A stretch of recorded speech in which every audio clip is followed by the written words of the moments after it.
Do artists need record deals anymore? Initial investment, using their database to potentially open new doors, introduce contacts, setting up collabs. Unless you can do all of those things yourself, I don't know a lot of people that can. Labels and stuff will have like an option where you can like email them music. Do they really get listened to? A lot of labels don't check them. I would say right now, most of the A&Rs use. We're going to talk in this one about A&Rs and sort of what A&R reps are looking for at labels. But just before we get started, for anyone who doesn't know or is new to music and stuff, what is an A&R and what do they sort of typically do? So A&R stands for Artist and Repertoire. But what it is, an A&R is, I would say, someone that listens to music, like one of those judges on the X Factor, like a Simon Cowell. And some even email like that as well, And you guide an artist, you listen to music, and you are supposed, in my eyes, to help an artist, get successful with their creative vision. You shouldn't have your own creative vision onto the artist, but you should, sign an artist because you believe in their vision and you can, amplify their vision. Yeah, so it's sort of about finding the talent in the first place and then sort of supporting what they want to do and like maybe like helping develop them and stuff, but like not taking control of it. Yes, and well, you see a lot of A&Rs that project their own trauma, to say it like that. They sign an artist and then they expect the artist to out of nowhere make music that they are not making, for example, because it's like, this is working now, you see it quite often. But it should be the other way around, in my eyes. Yeah. I mean, we were talking about this earlier, but do artists need record deals anymore? It depends what you want, and what you need help with. Some artists don't, some artists do. I think it's an individual case by case. What are your needs? What can you do? Are you an amazing marketeer yourself? Do you have the money to realize your own marketing ideas, etc.? So it depends on a couple of factors, I think. Yeah, so you meant so marketing and money and stuff. What are sort of those are two of the advantages? What would you say like the main advantages of getting a record deal? Initial investment, especially when you have to pay for mix and masters, artwork, it can quickly go up to what £1,000 per release, if you want a bit of a decent mix master and artwork and some content and,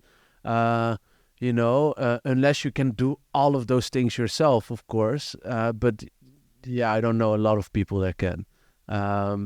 So that's the advantage, to have a bit of an investment and kickstart and someone, rooting for your records as well.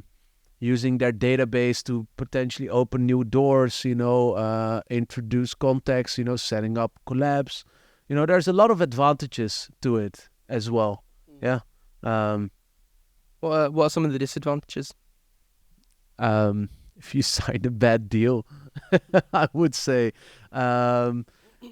Also, if you sign to a label and they keep you creatively hostage, that's why I would always say to any artist, make sure you know what you're signing. Like a lot of artists don't have any understanding of recoupables or that kind of stuff, which is why Here comes the plug. I made a little tool called unrecoup.me, whereby if you get a deal and you know what your percentage is and your advance, let's say you get an advance, you can fill this in, and then it's going to tell you on average how many streams you would have to realize on Spotify for your advance to recoup, and I think it's a great tool to put into perspective what your deal means, because those percentages and stuff is all, especially for creative minds, it's all like whatever. I think when you see like a big advance check, that's the sort of thing that if you're in a meeting that a label's probably going to lead with is, we're going to give you this amount of money, and then after hearing that, the sort of percentage recoupment thing can often like fade back into the background. But I guess you do have to think about like how much money you need to make, because you do have to obviously recoup for the label, right? Yes, because a lot of label contracts also have the clause that you can't leave the label until you recoup. And especially within the major label system, I've spoken to a lot of A&Rs who don't even know the recoupment themselves, which I think is shameful. It's like a cook not knowing recipes. As an A&R, I think you should be aware of, I have an artist signed to a label, and that label suggested a remix, and I said to them, what is the fee? And they said £20,000. I was like, you are insane. They were like, no, it's very reasonable. I was like, okay, tell me how many streams do we have to do to recoup just this remix? I don't know.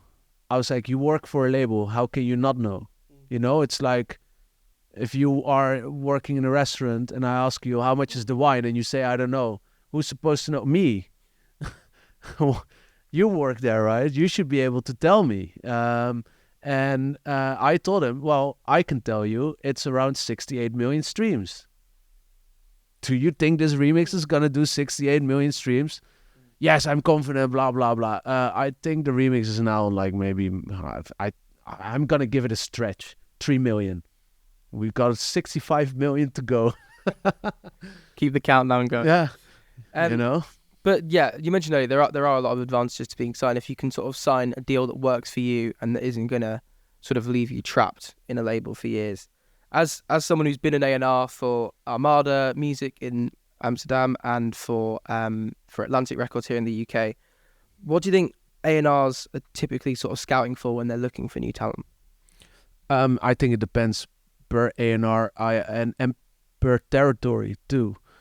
Because the signing culture in the UK and in the US is way different than, for example, in Germany or the Netherlands. And also it depends on the indie or on, what is the label known for. Like Defected, they will sign house records, and Excel recordings, they sign maybe one thing per year, I think it's very different because, you would have to specify it, I think, more towards, like an example. Because, some A&Rs, for example, this is a funny one, a lot of A&Rs actually started out as artists. A lot of them were like, if you ask them, what did you do? It's like, I was in a band, or I was a DJ, and what you see a lot is that they project their own failed artist career onto what they're signing. Yeah, I'm just saying it. It doesn't matter, and I went the other way around. I had no artist background, and then I was like, actually, I have a lot of ideas for tracks and stuff that, everyone I tell doesn't want to do it, so why not do it myself? Why not? Are there sort of, you were mentioning in the previous episode that we recorded that you found Are You With Me by Lost Frequencies on SoundCloud, but SoundCloud, are there other sort of platforms that like A&Rs typically use? Is it SoundCloud? Is it just Spotify, or is it TikTok? Or I would say right now most of the A&Rs use TikTok. A lot of A&Rs don't have I'm calling them all out now. They don't have the balls to take a gamble, to take a bet on a track they would really like.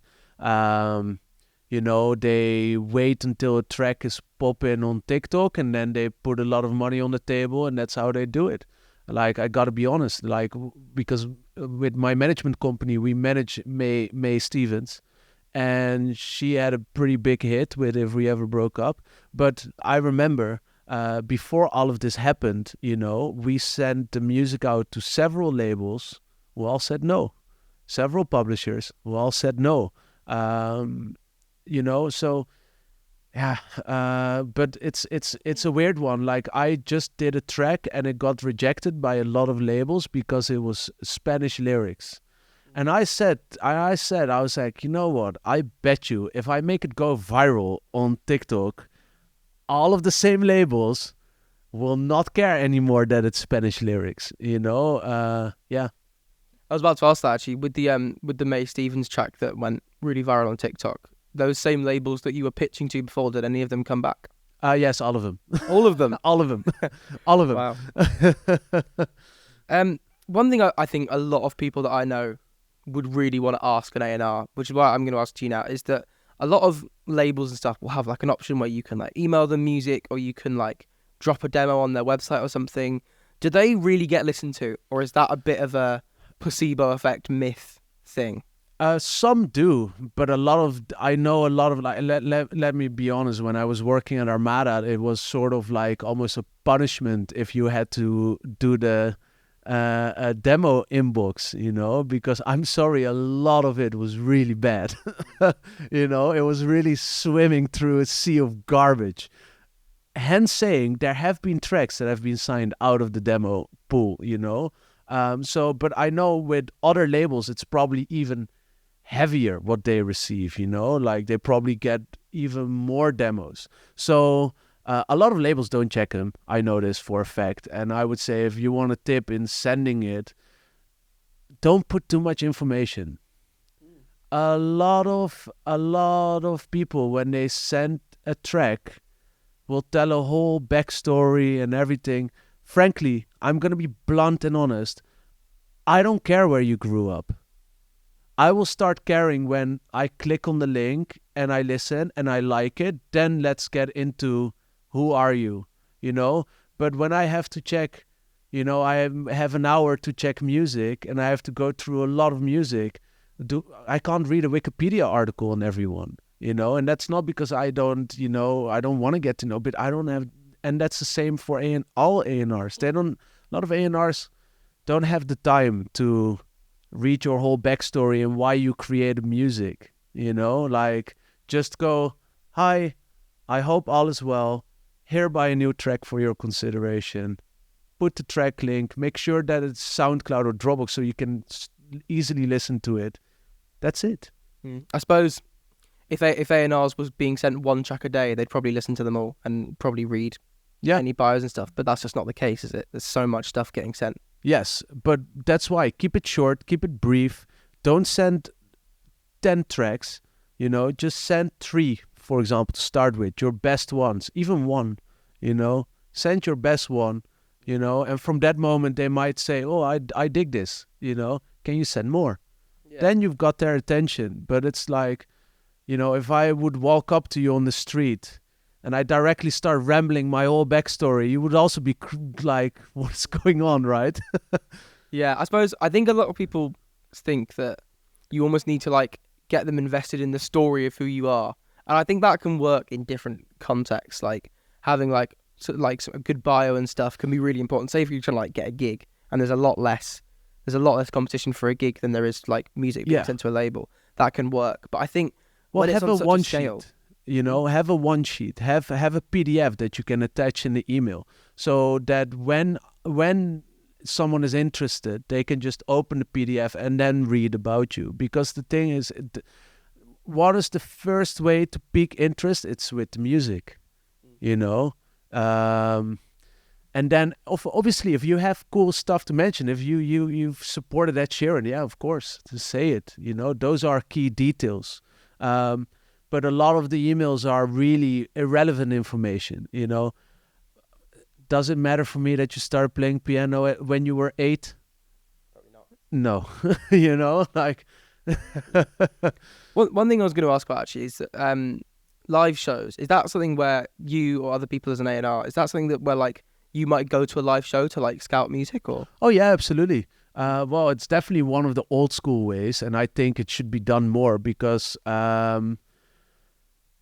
like being a performer is a separate skill. You can be a great musician, doesn't mean you're a great performer, and the same goes the other way around. So, whereas with a great performer, you can help them with the music, which pop star makes their own music, they use writers, producers, there's whole teams, there's even, on the high level, there's percussionists. If you go to Genius and you look at the credits, you see 3 football teams, So, yeah. I mean, do you think it's something that's dying out a little bit because everything's so online these days? You talk about TikTok. Yeah. I think you have more chance to be discovered on TikTok than Glastonbury. Really? Yeah. I'm sorry to say it, but really, yeah. Yeah. When you're looking at signing artists yourself, you mentioned that you think labels sort of pick up too much on trends and stuff like that. Is there any side of sort of trends or image or like social media presence that you kind of look at yourself?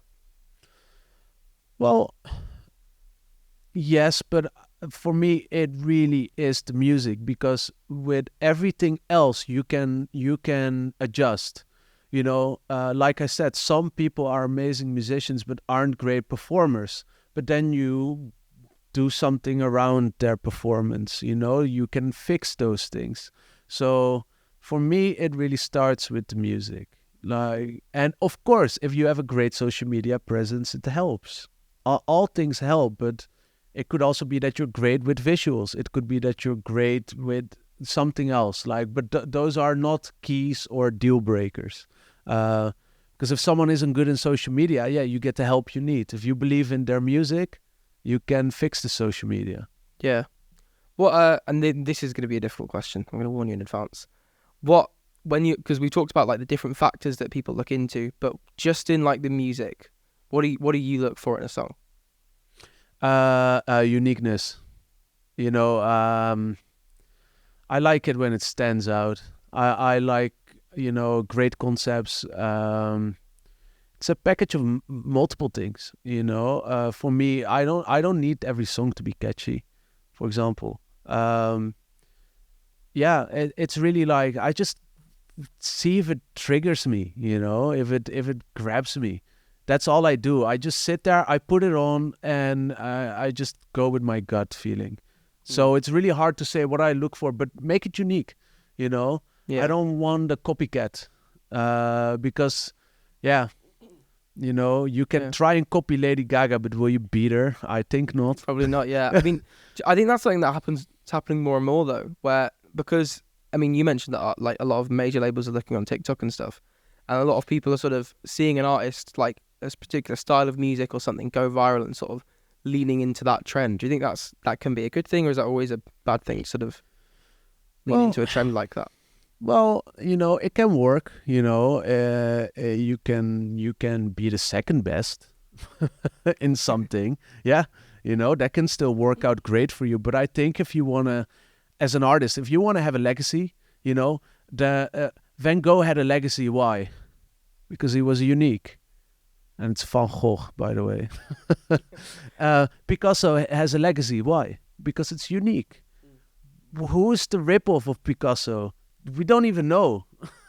Because it's a ripoff, and he might have still made a lot of money with his ripoffs. But that's the thing, what works for you, like if you want to be, if you really want to be on that top level, you need to find your own thing and be known for that. Yeah. I mean, more and more we're seeing artists, especially with like online tools and things, it's easier than ever to not need to sign a record deal and have a record label. Do you think how do record labels stay relevant to artists if like more and more like people can home record and people can like release music themselves and people can like do all their social media stuff themselves? How do labels stay necessary to artists? It's the same way as why within a football club, the technical staff will always be necessary, even though they're not the ones playing the game on the pitch in the end. Same reason why boxers have coaches. You can't do it all alone, because even the big independent artists, even someone like Tyler, the Creator, has a team around him. He's not signed to a label, but he has his own label team, because he doesn't have time to pitch the record the whole time with pluggers and coordinate budgets and make sure that the marketing plans are there. Like there's a reason why product management is a full-time job, and why you can earn a lot of money as a good product manager in a label system. So it will always be necessary, because it's hard to work a record on your own. You can make it go viral on your own on TikTok, but then afterwards, how are you going to coordinate everything, how are you going to sort of capitalize on that moment? While also being, let's say, the artist, Yeah, I think if you have too much to do, eventually going to get overwhelmed and not Yeah. be able to. I suppose it's an advantage that bands have, because bands have sort of each. So there's a band of 4 people. You each have a quarter of the creative responsibility, and then you have more time to do that. But I think building a team, something that I think is really interesting. How do you, if you're an artist that wants to do it independently and doesn't want to sign to a label, how do you sort of start building a team? Start with a lawyer. Start with a lawyer. Start with a lawyer. Why? First contact you should have in this industry is with a lawyer, because a lawyer will be responsible for your deals.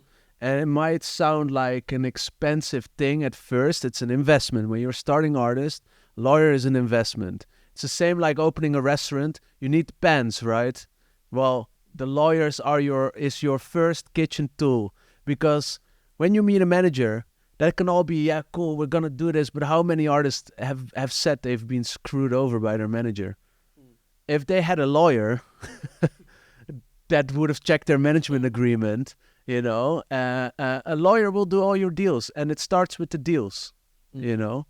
Yeah, I think that's really interesting. I think at a low level, if like I know people who have like managers who sort of working in the local scene who aren't like signing any contracts, so I think that's a little bit different. But I think you're right. I think before you sign anything, definitely. Yeah. So like a lawyer, I mean, and obviously you don't need to pay a lawyer a full-time wage. You can sort of use them on retainer and stuff like that. Yeah, Right? well, no, you have plenty of lawyers in music who just take an hourly rate, not even taking retainers, you know. And otherwise, maybe I should start a law firm one day for this type of stuff, because also it's not rocket science law, you know. We're not talking like, you know, super complicated contracts, you know. And even like you said, yeah, they don't have a contract with each other. There's still a law around it, you know. So yeah, always get a lawyer first. Yeah. Interesting. Where do you find a lawyer? Because I think with managers and with other things, often people approach artists, or like they exist within the same sort of creative scenes and spaces. Lawyers aren't within that. How do you find one? I would say really go ask around, you know. You don't need to go to the top entertainment lawyers, you know, right away. You don't need to Google, Ed Sheeran lawyer, you know. But asking around, you know, like even DMing artists on Instagram and just going like, hey, you know, like, because every creative will look out for another creative if they can. Because that's also the thing. What is said in this industry, you haven't made it in the music industry until you've been fucked over at least once, you know. So yeah, but that could change by getting a lawyer. So first team member's a lawyer. Yeah. Who's next? Depends. You know, like, you know, some people need a manager, some people don't.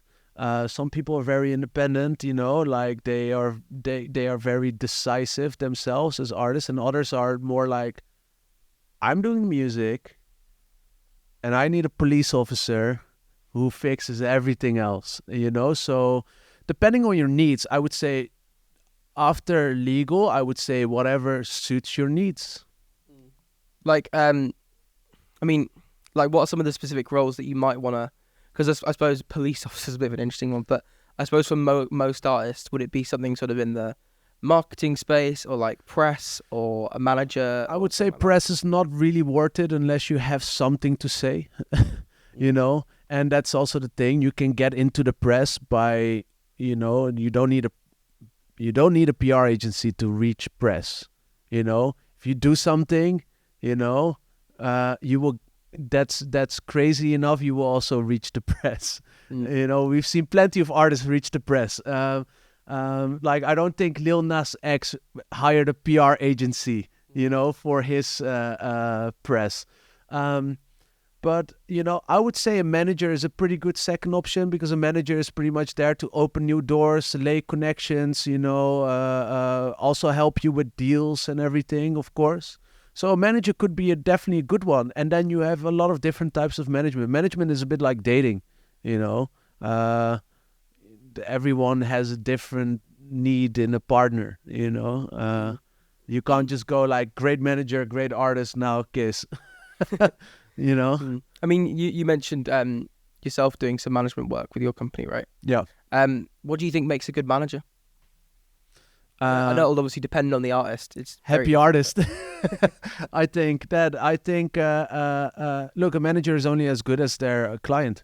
And I think a great manager is someone that thinks long term for their client. That, it keeps the interest of the client, and keeps the client happy. I think those are very basic things, because within my management company, not one person is the same. Every single client has different needs, different, we recently sent out a message to every client saying, hey, we just wanted to check in and see, what do you think we are doing right and what do you think we should do better? Just be as honest as possible, and everyone wrote something different. So it shows everyone has different needs. And I think that's, as a manager, can you, service those needs.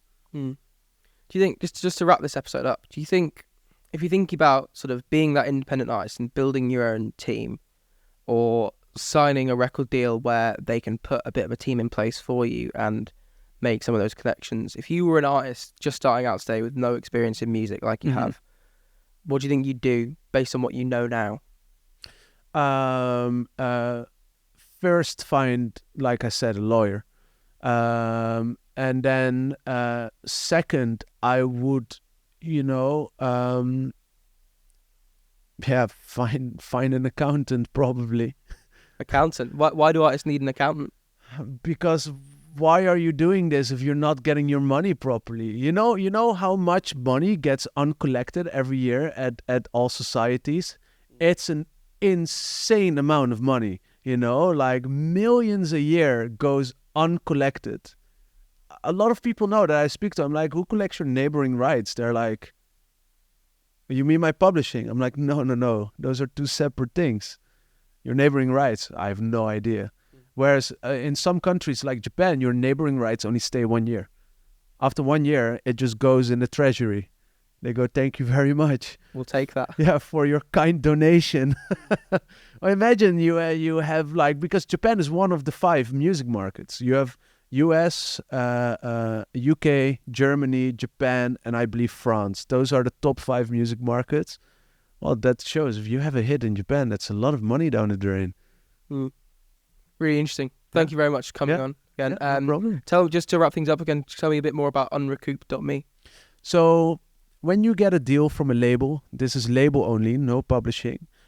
Make sure to ask for the PPD, which in broad terms just means, it has some info on the website too, on Recoupment, on what PPD means and stuff. But basically, once you know the PPD percentage, and you know how much money you need to recoup, you put those numbers in, and it's going to tell you, on average, how many streams you would need to do to earn that money back. And it's also going to show you a bit of a calculation.